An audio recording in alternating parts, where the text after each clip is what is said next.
And here from the Ultimate Golf Quest, chipping tip number 2. So what we've talked about, the first one was the relaxation or your anxiety levels. The second point is that once you start to get your anxiety levels better, we need to build some self-confidence with your chipping.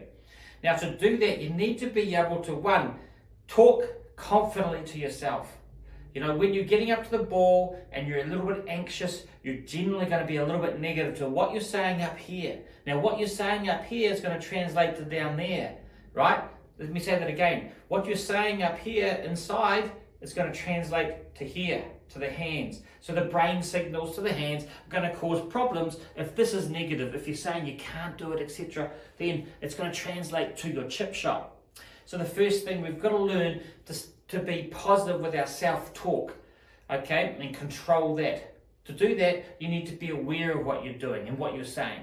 So you need to have reflect and maybe talk to other people about it. Maybe you're outwardly saying things as well, which could be quite negative, which you probably don't even realize you're doing, right? So the other thing to build self-confidence is you actually have to see the shot being successful.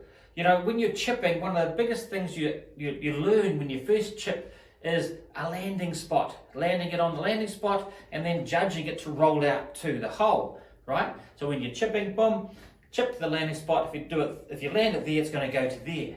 That's kind of how you learn to chip when you get on the golf course. Strategy, I suppose you'd say.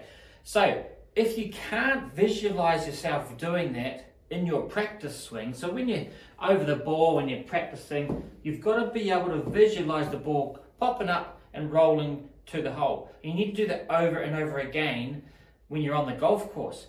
So what that's telling you is positive, positive, positive up here.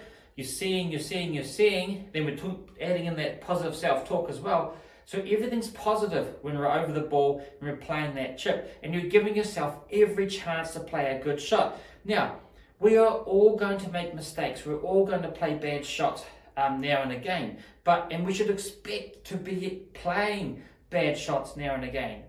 We can't play perfect shots all the time with chipping, putting, full swing, right? So expectations should be sort of just, average. If you do everything right, the ball is more likely to do what you want it to do. Sometimes it'll be perfect, sometimes not so perfect, but most of the time when you start practicing this, you're going to start to chip a little bit better.